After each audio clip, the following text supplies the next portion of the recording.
ભણેલો પણ ગણેલો નહીં. પોપટની વાર્તા. એક મોટું જંગલ હતું. ત્યાં એક ખૂબ જ હોશિયાર સાધુ રહેતા હતા. તેમણે એક પોપટને પાળ્યો હતો. સાધુને ચિંતા હતી કે ક્યાંક કોઈ શિકારી આ પોપટને પકડી ન જાય. એટલે તેમણે પોપટને એક મંત્ર રટાવવાનું શરૂ કર્યું. પોપટનું ભણતર. સાધુ દરરોજ પોપટને શીખડાવતા. શિકારી આવશે, ઝાડ બિછાવશે, દાણા નાખશે, પણ લોભમાં ફસાવવું નહીં. પોપટ તો ખૂબ હોશિયાર હતો. તેણે થોડા જ દિવસોમાં આ વાક્ય મોઢે કરી લીધું. તે આખો દિવસ પાંજરામાં બેઠા બેઠા આ જ બોલ્યા કરતો. સાધુને થયું કે હવે મારો પોપટ ક્યારેય શિકારીના હાથમાં નહીં આવે.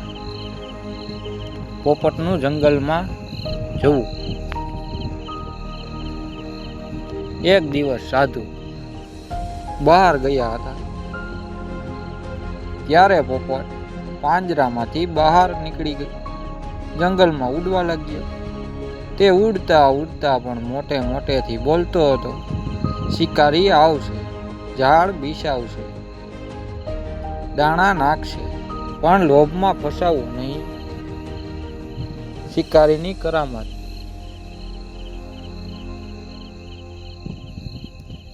જંગલમાં એક શિકારી આ સાંભળી લીધું. તે ડરી ગયો કે આ પોપટ તો બધું જાણે છે. છતાં તેણે નસીબ અજમાવવા ઝાડ બિછાવી અને દાણા નાખી. પોપટ હજુ પણ બોલી રહ્યો હતો, શિકારી આવશે, ઝાડ બિછાવશે, અને બોલતા બોલતા જ તે દાણા ચણવા નીચે ઉતર્યો અને ઝાડમાં ફસાઈ ગયો. ફસાયા પછી પણ રટણ.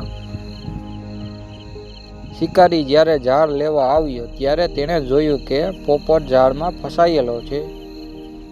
છતાં હજુ એ જ વાક્ય બોલી રહ્યો હતો, શિકારી આવશે, ઝાડ બિછાવશે, દાણા નાખશે, પણ લોભમાં ફસાવવું નહીં.